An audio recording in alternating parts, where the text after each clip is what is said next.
ಕನ್ನಡದ ಮೊದಲ ಉಪಲಬ್ಧ ಕೃತಿ ಕವಿರಾಜ್ಯ ಮಾರ್ಗ ಗ್ರಂಥ ಕೊಟ್ಟಂಥ ಅಮೋಘ ವರ್ಷ ನೃಪತುಂಗ ಆಳ್ವಿಕೆ ಮಾಡಿರುವಂಥ ರಾಷ್ಟ್ರಕೂಟರ ಕೋಟೆ ಇವತ್ತು ನೆಲಕ್ಕುರುಳಿ ಬಿದ್ದಿರುವಂಥದ್ದು. ಕಳೆದ 2 ದಿನಗಳಿಂದಲೂ ಕೂಡ ಸತತವಾಗಿ ಸುರಿದಂಥ ಮಳೆಗೆ ಕಲಬುರಗಿ ಜಿಲ್ಲೆಯ ಅಂದಿನ ಮಾನ್ಯಖೇಟ ಇವತ್ತಿನ ಮಳೆಖೇಟದಲ್ಲಿರುವಂಥ ರಾಷ್ಟ್ರಕೂಟರ ಕೋಟೆ ನೆಲಕ್ಕುರುಳಿರುವಂಥದ್ದು. ಈಗಾಗಲೇ ದೃಶ್ಯದಲ್ಲೂ ಕೂಡ ನೋಡ್ಬೋದು. ನಾನು ಅದೇ ಮಳೆಖೇಡದ ರಾಷ್ಟ್ರಕೂಟರ ಕೋಟೆಯಲ್ಲಿರುವಂಥದ್ದು. ಅಂದರೆ ಇದು ಬಹಳ ಐತಿಹಾಸಿಕ ಮತ್ತು ಪುರಾತನವಾಗಿರುವಂಥ ಒಂದು ಕೋಟೆ ಆಗಿರುವಂಥದ್ದು. ಆದರೆ ಇವತ್ತು ಈ ಕೋಟೆ ನೆಲಕ್ಕುರುಳಿ ಬಿದ್ದಿರುವಂಥದ್ದು. ನೆಲಕ್ಕುರುಳಿ ಬೀಳ್ತಾ ಇರುವಂಥ ದೃಶ್ಯ ಕೂಡ ಆ ಸ್ಥಳೀಯರ ಮೊಬೈಲ್ನಲ್ಲೂ ಕೂಡ ಸೆರೆಯಾಗಿರುವಂಥದ್ದು. ಬೆಳಗ್ಗೆ 8:30 9 ಗಂಟೆ ಸುಮಾರಿಗೆ ಈ ಕೋಟೆಯ ಒಂದು ಭಾಗದ ಪೋರ್ಷನ್ ಬಿದ್ದಿರುವಂಥದ್ದು. ಕಳೆದ 1 ವರ್ಷದ ಹಿಂದಷ್ಟೇ ಈ ಕೋಟೆಯ ಜೀರ್ಣೋದ್ಧಾರ ಕಾರ್ಯ ಮಾಡಿ ಈ ಹೊಸದಾಗಿ ಗೋಡೆಯನ್ನು ನಿರ್ಮಾಣ ಮಾಡಿದರು. ಆದರೆ ಯಾವಾಗ ಹೊಸದಾಗಿ ನಿರ್ಮಾಣ ಮಾಡಿರುವಂಥ ಕೋಟೆಯ ಗೋಡೆಯ ಭಾಗ ಏನಿದೆ ಅದೇ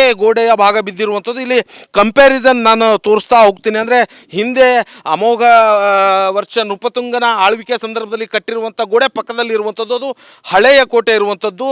ಆ ಕೋಟೆಯ ಕಲ್ಲುಗಳನ್ನು ನೋಡ್ತಾ ಇದ್ದರೆ ಇವತ್ತಿಗೂ ಕೂಡ ಆ ಕೋಟೆ ಇನ್ನೂ ಚೆನ್ನಾಗಿರುವಂಥದ್ದು. ಆದರೆ ಕಳೆದ ಕೆಲ ವರ್ಷಗಳ ಹಿಂದೆ ಈ ಕೋಟೆಯ ಒಂದು ಪೋರ್ಷನ್ ಭಾಗ ಏನು ಬಿದ್ದಿತ್ತು, ಅದು ಬಿದ್ದ ನಂತರ ಇದನ್ನು ಜೀರ್ಣೋದ್ಧಾರ ಮಾಡಬೇಕಂತೇಳಿ ಸುಮಾರು 5 ಕೋಟಿ ವೆಚ್ಚದಲ್ಲಿ ಈ ಒಂದು ನಿರ್ಮಾಣ ಕಾರ್ಯವನ್ನು ಮಾಡಿದರು. ಅದಾದ ಬಳಿಕ ಈ ಏನೋ ಮತ್ತೊಂದು ಕೋಟಿ ಎಕ್ಸ್ಟ್ರಾ ಒಟ್ಟು 6 ಕೋಟಿ ವೆಚ್ಚದಲ್ಲಿ ಈ ಒಂದು ಕೋಟೆಯನ್ನು ಅಭಿವೃದ್ಧಿ ಮಾಡೋಕ್ಕೆ ಮುಂದಾಗಿರುವಂಥದ್ದು. ಆದರೆ ಇವತ್ತು ಆ ಕೋಟೆಯ ಈ ಗೋಡೆ ಬಿದ್ದಿರುವಂಥದ್ದು. ಇನ್ನು ಅಕ್ಕಪಕ್ಕದಲ್ಲಿ ಸಾಕಷ್ಟು ಮನೆಗಳು ಕೂಡ ಇರುವಂಥದ್ದು. ಅಂದರೆ ಅಲ್ಲಿ ಒಂದಷ್ಟು ಗೋಡೆ ಕಟ್ಟಿರೋ ಹಿನ್ನೆಲೆಯಲ್ಲಿ ಇಲ್ಲಿರುವಂಥ ಜನರು ಕೊಂಚ ಮಟ್ಟಿಗೆ ಸೇಫ್ ಅನ್ನುವಂಥ ಲೆಕ್ಕಾಚಾರದಲ್ಲಿರುವಂಥದ್ದು. ಕೋಟೆ ಸುತ್ತಮುತ್ತಲು ಒಂದು 25-30 ಮನೆಗಳಷ್ಟು ಜನರು ಇಲ್ಲಿ ವಾಸ ಮಾಡ್ತಾ ಇರ್ತಾರೆ. ಸೊ ಹಾಗಾಗಿ ಅವರು ಒಂದು ಆತಂಕದಲ್ಲೇ ಒಂದು ಭಯದಲ್ಲೇ ಜೀವನವನ್ನು ನಡೆಸುವಂಥ ಪರಿಸ್ಥಿತಿಯನ್ನು ನಿರ್ಮಾಣವಾಗಿರುವಂಥದ್ದು. ಯಾಕಂತಂದರೆ ಅಂಥ ಪುರಾತನ ಕೋಟೆಗಳಲ್ಲಿ ಒದ್ದಾಗಿರುವಂಥ ಕೋಟೆಗಳನ್ನು ಸಂರಕ್ಷಿಸಿ ಉಳಿಸಿ ಬೆಳೆಸುವಂಥ ಕೆಲಸ ಮಾಡಬೇಕು. ಅದಲ್ಲದೆ ಇಂಥ ಪುರಾತತ್ವ ಇಲಾಖೆ ಕೂಡ ಇದನ್ನು ಅಭಿವೃದ್ಧಿಪಡಿಸಿ ಇದನ್ನು ಅಭಿವೃದ್ಧಿಪಡಿಸುವಂಥ ಕೆಲಸ ಮಾಡಬೇಕು. ಆದರೆ ಅದು ಯಾವುದೂ ಕೂಡ ಆಗ್ತಾ ಇಲ್ಲ. ಸೊ ಇಲ್ಲಿ ಸ್ಥಳೀಯರು ಕೂಡ ಇದ್ದಾರೆ. ಸೊ ಅವರನ್ನು ಮಾತಾಡಿಸ್ತಾ ಹೋಗ್ತೀನಿ, ಏನಾಗಿದೆ ಸರ್ ಅಂತೇಳಿ. ಸರ್, ಇದು 2 ದಿವಸಗಳಲ್ಲಿ ಏನಂತಂದರೆ ಮಳೆ ಬರ್ತಾ ಇತ್ತು. ಆ ಮಳೆಗೆ ಏನಂತಂದರೆ ಇದು ಪೂರ್ತಿ ಗೋಡೆ ಹೊಸದಾಗಿ ಕಟ್ಟಿರ್ತಕ್ಕಂಥ 1 ವರ್ಷದ ಹಿಂದುಗಡೆ ಕಟ್ಟಿರ್ತಕ್ಕಂಥ ಗೋಡೆ ಏನಂತಂದರೆ ಪೂರ್ತಿ ಬಿದ್ದುಬಿಟ್ಟಿದೆ. ಈಗ ನಮಗೆ ಭಯವಾಗ್ತಾ ಇದೆ. ಏನಂತಂದರೆ ಹೊಸದಾಗಿ ಕೋಟೆ ಏನಂದ್ರೆ ಸುಮಾರು 100 ವರ್ಷಗಳಿಂದ ಕಟ್ಟಿರ್ತಕ್ಕಂಥ ಕೋಟೆ ಒಂದು ಕಲ್ಲು ಬೀಳಬೇಕಾದ್ರೂ ಸಹ ಸುಮಾರು ವರ್ಷಗಳು ತೆಗೆದುಕೊಳ್ಳುತ್ತೆ. ಆದರೆ ಇವರೇನಂತ ಅಷ್ಟು ದುಡ್ಡು ಕೋಟೆಗಟ್ಟಲೆ ದುಡ್ಡು ಖರ್ಚು ಮಾಡಿದ್ರು ಸಹ 1 ವರ್ಷದಲ್ಲೇ ಬೀಳ್ತಾ ಇದೆ ಅಂತಂತಂದರೆ ಇಂಥ ಗುತ್ತಿಗೆದಾರಿಗೆ ಇವ್ರು ಏನಂತಂದರೆ ಸರ್ಕಾರ ಯಾಕೆ ಏನಂದ್ರೆ ಕಾಮಗಾರಿ ಮಾಡೋಕ್ಕೆ ಏನಂತಂದರೆ ಕಟ್ಟಡ ಕಟ್ಟೋಕ್ಕೆ ಕೊಡುತ್ತೆ ಅನ್ನುವಂಥದ್ದು ಏನಂತಂದರೆ ಇಲ್ಲಿ ಏನಂತ ಪ್ರಶ್ನೆ ಉದ್ಭವ ಆಗುತ್ತದೆ. ನಾವು ಅನೇಕ ಸಾರಿ ಕೋಟೆ ವೀಕ್ಷಣೆ ಬಂದಾಗ ಗೋಡೆ ಕಟ್ಟುವಾಗೆ ಬಂದು ಭೇಟಿಯಾದಾಗ ಅವ್ರಿಗೆ ಹೇಳಿದ್ದೀವಿ, ನೋಡಿ ಸರ್ ಇದು ಚೆನ್ನಾಗಿ ಕಟ್ತಾ ಇಲ್ಲ ಅಂತಂದರೆ, ಇಲ್ಲ ನಿಮಗೆ ಗೊತ್ತಾಗಂಗಿಲ್ಲ, ಮನೆ ಕಟ್ಟೋದೇ ಬೇರೆ ಕೋಟೆ ಕಟ್ಟೋದೇ ಬೇರೆ. ಯಾಕಂದರೆ ಕೋಟೆ ಸುಮಾರು ನಾವು ಐಹೊಳೆ, ಪಟ್ಟದಕಲ್ಲು, ಬಾದಾಮಿ ಹಾಗೆ ಮೈಸೂರು ಏನಂತಾರೆ ಕೋಟೆಗಳ ರಕ್ಷಣೆ, ಕೋಟೆಗಳ ಕಟ್ಟಡ ಎಲ್ಲೆಲ್ಲಿದೆ ನಾವೇ ಕಟ್ತೀವಿ. ಅದಕ್ಕೋಸ್ಕರ ನೀವು ಇದ್ರ ಬಗ್ಗೆ ನಿಮಗೆ ಹೆಚ್ಚಿನ ಏನಂತಾರೆ ಅನುಭವ ಇಲ್ಲ, ನೀವು ಹೇಳಕ್ಕೆ ಹೋಗಬೇಡಿ ಅಂತ ಏನಂತಂದ್ರೆ ಗುತ್ತೇದಾರ ಹೇಳಿದಾಗ ಇಲ್ಲಿ ನಮಗೆ ಗೊತ್ತಾಗ್ತದೆ ಏನಂತಂದರೆ ಇದು ಪೂರ್ತಿಯಾಗಿ ಕಳಪೆ ಮಟ್ಟದ ಕಾಮಗಾರಿ ಅನ್ನೋದೇನಂತಂದರೆ ನಮಗೆ ತಿಳಿದು ಬರ್ತದೆ. ಈಗ ಒಂದು ಕಳಪೆ ಕಾಮಗಾರಿ ಆಗ್ತಾ ಇದೆ ಅಂತ ಗೊತ್ತಾದ ಮೇಲೆ ಸಂಬಂಧಪಟ್ಟಂಥ ಅಧಿಕಾರಿಗಳು ಬಂದು ನೋಡಿ ಅದನ್ನು ತಡೆ ಹಿಡಿಯುವಂಥ ಕೆಲಸ ಮಾಡಲಿಲ್ವಾ? ಅನೇಕ ಸಾರಿ ಸಂಬಂಧಪಟ್ಟ ಅಧಿಕಾರಿಗಳು ಮೈಸೂರಿನಿಂದ ಒಬ್ಬ ಏನಂದ್ರೆ ವೀಕ್ಷಣೆಗೆ ಬಂದಿದ್ದರು ಅಧಿಕಾರಿಗಳು, ಅವ್ರು ಮೇಲಾಧಿಕಾರಿಗಳಾಗಿದ್ದರು. ನಾವು ಹೆಚ್ಚಿಗೆ ಹೇಳೋಕ್ಕೆ ಹೋದಾಗ ಏನಂತಂದರೆ ಈ ಕೋಟೆ ಬಗ್ಗೆ ನಿಮಗೇನು ಗುರ್ತಿದೆ ಅನ್ನುವಂಥ ಏನಂತಂದರೆ ಬೇಜವಾಬ್ದಾರಿತನದ ಉತ್ತರ ಸಹ ಇದೆ. ನಾನೇ ಸಹ ಒಂದು ಏನಂತಂದರೆ ಈ ಕೋಟೆ ಏನಂತಂದರೆ ಕಳಪೆ ಕಾಮಗಾರಿ ನಡೆದಿದೆ ಅನ್ನೋದಕ್ಕೋಸ್ಕರ ನಾನೇ ಮೈಸೂರಿಗೆ ಏನಂತಂದರೆ ಈ ಆರ್ಕಿಯಾಲಜಿ ಡಿಪಾರ್ಟ್ಮೆಂಟ್ಗೆ ಒಂದು ಪತ್ರನೂ ಸಹ ಏನಂತಂದು ಬರೆದಿರೋಕ್ಕಂಥದ್ದು ತಾವು ನೋಡ್ಬೋದು. ಇನ್ನೊಬ್ಬರು ಇದ್ದಾರೆ ನನ್ನ ಜೊತೆ. ಅವರು ಸರ್ ಬಹುಶಃ ಕೋಟೆ ಅಂದರೆ ಸಾಕಷ್ಟು ಅಭಿವೃದ್ಧಿಯನ್ನು ಪಡಿಸಿ ಅದನ್ನು ಪ್ರವಾಸಿ ತಾಣ ಆಗಿ ಮಾಡಬೇಕಾಗಿರುವಂಥ ಕೆಲಸ ಎಲ್ಲ ಸರ್ಕಾರದ ಮೇಲೆ ಇರುವಂಥದ್ದು. ಆದರೆ ಇವತ್ತು ನಿಮ್ಮ ಕಣ್ಣೆದರೆ ಈ ಕೋಟೆ ಬಿದ್ದು ಅನಾಥ ಕೊಂಪೆ ಆಗ್ತಾಯಿದೆ, ಏನು ಹೇಳ್ತೀರಿ? ಬಹಳ ದುಃಖ ಅನ್ನಿಸ್ತದೆ. ರಾಜ್ಯದ ಮೂಲೆ ಮೂಲೆಯಿಂದ ಈ ಮಳಖೇಡದತ್ತ ಅವರ ಚಿತ್ತ ಅನ್ನೋ ಹಾಗೆ ಕನ್ನಡದ ಅಭಿಮಾನಿಗಳು, ಕನ್ನಡಿಗರು ವಿಶೇಷವಾಗಿ ಈ ಕೋಟೆಯನ್ನು ನೋಡೋದಕ್ಕೆ ಸಾಹಿತಿಗಳು, ಕಲಾವಿದರು, ಕವಿಗಳು ಅನೇಕ ಮಳಖೇಡ ಉತ್ಸವ ಕೂಡ ಪ್ರತಿ ವರ್ಷ ಇಲ್ಲಿ ಜರುಗ್ತಿತ್ತು. ಅದು ಕಾರಣಾಂತರಗಳಿಂದ ಅದನ್ನು ತಡೆ ಹಿಡಿಯಲಾಗಿದೆ, ಬಂದಾಗಿದೆ ಅಂತ ನಾನು ಹೇಳೋದಕ್ಕೆ ಒಂದು ಖೇದ ಅಂತ ತಿಳ್ಕೊಳ್ತೀನಿ. ಈಗ ತಾವು ಈ ಕೋಟೆ ಸುತ್ತಮುತ್ತಲಿನ ನಿವಾಸಿನ ಹೇಗೆ ಸರ್? ಹೌದು, ಈ ಸುತ್ತಮುತ್ತ ಸುಮಾರು 50ಕ್ಕೂ ಹೆಚ್ಚು ಮನೆಗಳಿವೆ. ಬೀಳೋ ಆತಂಕ ಅಲ್ಲದೇ ಇಂಥ ದುಸ್ಥಿತಿ ನಮ್ಮ ಗ್ರಾಮಕ್ಕೆ, ನಮ್ಮ ಊರಿಗೆ ಕಳೆದ 4-6 ವರ್ಷಗಳಿಂದ ಏನು ಮಾಡ್ತಾ ಇದ್ದರು, ಇದರ ಉದ್ಧಾರ ಆಗ್ತಾ ಇದೆ ಅನ್ನುವಂಥ ಸಂತೋಷ ಏನು ಜನಸಾಮಾನ್ಯರಿಗಿತ್ತು, ಈಗ ಬಹಳ ಆತಂಕ ಶುರುವಾಗಿದೆ. ಯಾಕಂದರೆ ಯಾವ ಸಮಯಕ್ಕೆ ಯಾವ ಮನೆ ಮೇಲೆ ಇದು ಗೋಡೆ ಬಿದ್ದು ಹೋಗಿ ಒಳಗಿರ್ತಕ್ಕಂಥ ಎಲ್ಲ ಜನರ ಅಪ್ಪಚ್ಚಿಯಾಗಿ ಸಾಯ್ತಾರೋ ಅನ್ನುವಂತಹ ಒಂದು ದುಸ್ಥಿತಿ ಎದುರಾಗಿದೆ. ಅದಕ್ಕೆ ಸಂಬಂಧಪಟ್ಟ ಅಧಿಕಾರಿಗಳು ಲಕ್ಷ್ಯ ವಹಿಸಿ ಇದನ್ನು ವ್ಯವಸ್ಥಿತವಾದ ಒಂದು ವ್ಯವಸ್ಥೆಯನ್ನು ಮಾಡಬೇಕು ಅಂಥೇಳಿ ಸಂದರ್ಭದಲ್ಲಿ ಮನವಿಯನ್ನು ಮಾಡ್ತಾ, ಅಲ್ಲದೆ ಇಂತಹ ಕೊಟ್ಟಂತಹ ಈ ಸರ್ಕಾರಗಳು ಏನು ಕಾಂಟ್ರಾಕ್ಟ್ರಿಗೆ ಅವರನ್ನು ಬಿಲ್ ಹಿಡಿದು ಅವರಿಗೆ ಪನಿಷ್ಮೆಂಟ್, ಆ ಪಶ್ಚಾತ್ತಾಪ ಏನು, ಯಾಕೆ ಈ ರೀತಿ ಅವರಿಗೆ ನಿರ್ಲಕ್ಷ್ಯವನ್ನು ವಹಿಸಿ ಅಥವಾ ಏನು ಪರ್ಸೆಂಟೇಜಿಗಿನ ಅವರು ಮಾತಾಡಿದರು, ಇದು ತಿಳಿತಾ ಇಲ್ಲ.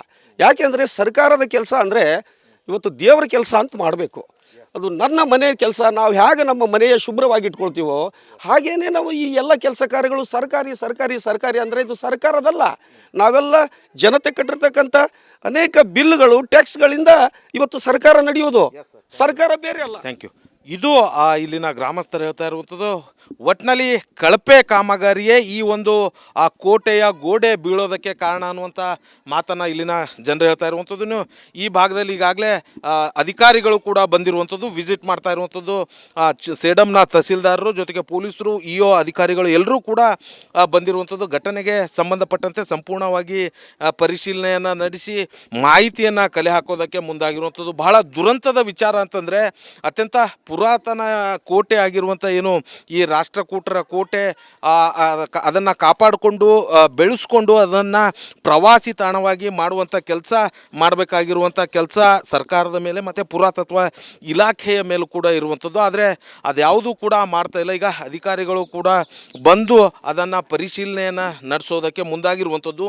ಈ ಎಲ್ಲ ದೃಶ್ಯಾವಳಿಗಳನ್ನು ನೋಡ್ತಾ ಹೋದರೆ ಇಲ್ಲಿನ ಜನ ಸಾಕಷ್ಟು ಆತಂಕದಲ್ಲಿ ಇರುವಂಥದ್ದು. ಭಾಳ ಪ್ರಮುಖವಾಗಿ ಈ ಗುತ್ತಿಗೆದಾರರು ಯಾರಿದ್ದಾರೆ ಅವರ ವಿರುದ್ಧ ಕ್ರಮ ಕೈಗೊಳ್ಳಬೇಕು, ಜೊತೆಗೆ ಅವರ ಬಿಲ್ಲನ್ನು ತಡೆ ಹಿಡಿಬೇಕು ಅನ್ನುವಂಥ ಆಗ್ರಹ ಕೂಡ ಇಲ್ಲಿನ ಜನರು ಮಾಡೋದಕ್ಕೆ ಮುಂದಾಗಿರುವಂಥದ್ದು. ಕ್ಯಾಮ್ರಾ ಪರ್ಸನ್ ವಿಜಯಕುಮಾರ್ ಜೊತೆ ಓಂ ಪ್ರಕಾಶ್ ಮುನ್ನೂರ್, ರಿಪಬ್ಲಿಕ್ ಕನ್ನಡ, ಕಲಬುರಗಿ. ಸೇಡಂ ತಹಸೀಲ್ದಾರು. ಸೊ ಸ್ಥಳ ವೀಕ್ಷಣೆಗೆ ಬಂದಿದ್ದೀವಿ. ನಮಗೆ ಗೊತ್ತಿರೋ ಪ್ರಕಾರ ಇದು ಅರೌಂಡ್ ಇವತ್ತು ಬೆಳಗ್ಗೆ ಅರೌಂಡ್ 9-9:30 ಇದು ಕೋಟೆ ನಾವೇನು ನೋಡ್ತಾ ಇದ್ದೀವಿ. ಸೊ ಇದು ಆರ್ಕಿಯಾಲಜಿಕಲ್ ಡಿಪಾರ್ಟ್ಮೆಂಟ್ಗೆ ಬರುವಂಥದ್ದು ಪ್ರಿಮೈಸಸ್ಸಲ್ಲಿ. ಸೊ ಕೋಟೆ ಅರೌಂಡ್ 9 to 9:30 ಬಿದ್ದಿದೆ. ಬಟ್ ಲಕ್ಕಿಲಿ ಇಲ್ಲಿ ಯಾವುದೇ ಕೂಡ ಜೀವಹಾನಿ ಆಗಿರಲಿ ಅಥವಾ ಪ್ರಾಣಹಾನಿ ಯಾವುದೂ ಆಗಿಲ್ಲ. ಸೊ ಇವಾಗ ಸ್ಪಾಟ್ ಇನ್ಸ್ಪೆಕ್ಷನ್ ಬಂದುಬಿಟ್ಟು ಎಲ್ಲ ಚೆಕ್ ಮಾಡ್ತಾ ಇದ್ದೀವಿ. ಸೊ ಮಣ್ಣು ಆ ಥರ ಎಲ್ಲ ನೋಡಿದ್ರೆ so we are taking the precautionary measures and also preparedness ಕೂಡ ನಾವು ಚೆಕ್ ಮಾಡ್ತಾ ಇದ್ದೀವಿ.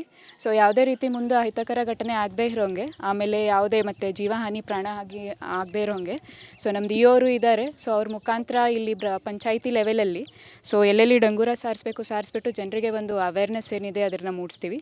ಸೊ ಇದು ಆಗಿರೋದ್ರದ್ದು ಬಗ್ಗೆ ನಮ್ಮ ಮೇಲಾಧಿಕಾರಿಗಳ ಗಮನಕ್ಕೂ ತೊಗೊಂಡು ಬರ್ತೀವಿ, ನಮ್ಮ ಸಿ ಅವ್ರಿಗೂ ಮತ್ತು ನಮ್ಮ DC ಮೇಡಮ್ ಅವ್ರಿಗೂ ಕೂಡ, ಆಮೇಲೆ ಆರ್ಕಿಯಾಲಜಿಕಲ್ ಡಿಪಾರ್ಟ್ಮೆಂಟ್ವರೆಗೂ ಕೂಡ ಇದ್ರ ಬಗ್ಗೆ ನಾವು ಗಮನ ಹರಿಸ್ತೀವಿ. ಒಂದು ವರ್ಷದ ಹಿಂದಷ್ಟೇ ಈ ಕನ್ಸ್ಟ್ರಕ್ಷನ್ ಆಗಿರುವಂಥದ್ದು, ಅದೇ ಬಿದ್ದಿರುವಂಥದ್ದು. ಬಟ್ ಎಲ್ಲೋ ಒಂದು ಕಡೆ ಇದು ಕಳಪೆ ಕಾಮಗಾರಿ ವಿಲ್ ಸಿ ಯಾರು ಇಂಪ್ಲಿಮೆಂಟಿಂಗ್ ಯಾರಿದ್ದಾರೆ, will check with that. So ಇವಾಗ ಮನೆಗಳ ಶಿಫ್ಟಿಂಗ್ ನೋಡ್ತಾ ಇದ್ದೀವಿ, ಎಷ್ಟು ಮನೆ ಇದ್ದಾರೆ, ಎಷ್ಟು ಜನರು ಇದ್ದಾರೆ ಅಂತ ಅದೇ ಚೆಕ್ ಮಾಡ್ತಾ ಇದ್ದೀವಿ. Will come to a conclusion for that.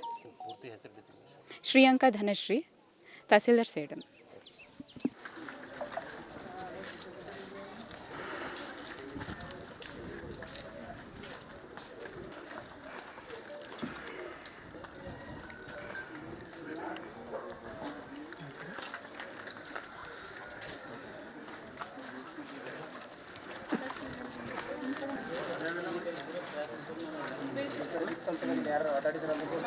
Isolation full ಯಾರು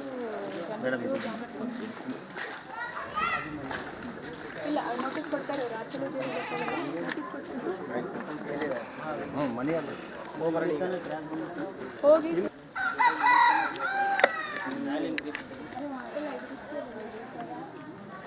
ಕಂಪ್ಲೀಟ್ ಇಲ್ಲಿ ಐಸೋಲೇಷನ್ ಸೆಂಟರ್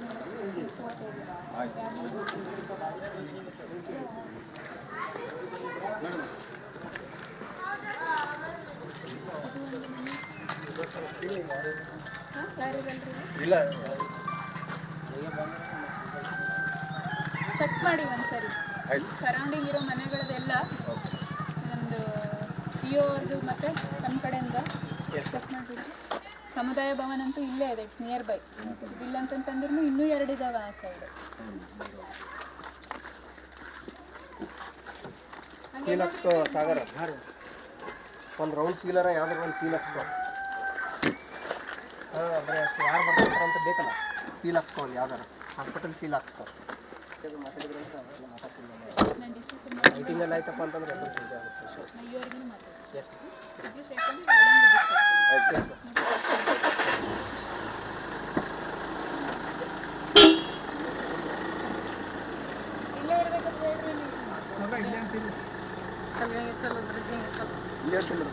ನಾವೇ ಇಲ್ಲೇ ಇರಬೇಕು. ಏನೇ ಆದ್ರೂ ಚೆಕ್ ಮಾಡ್ಕೊಂಡು ಏನೇ ಇದ್ರೂ ಕೂಡ ಇಮಿಡಿಯೇಟ್ ಆಗಿ ಇನ್ಫಾರ್ಮ್ ಮಾಡಿ.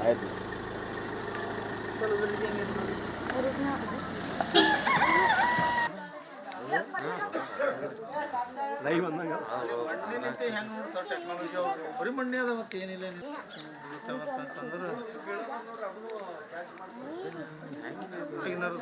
ಸುಮ್ಮನೆ ಕಲ್ ಮ್ಯಾಗ ಕಲ್ ಇಟ್ಕೊಂಬೋದು ಒಳಗೆ ಏನಾದ್ರು ಮಣ್ಣು ಹೈಕತ್ತ ಹೋಗ್ಯವ್ರಿ.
ಏನ್ರಿ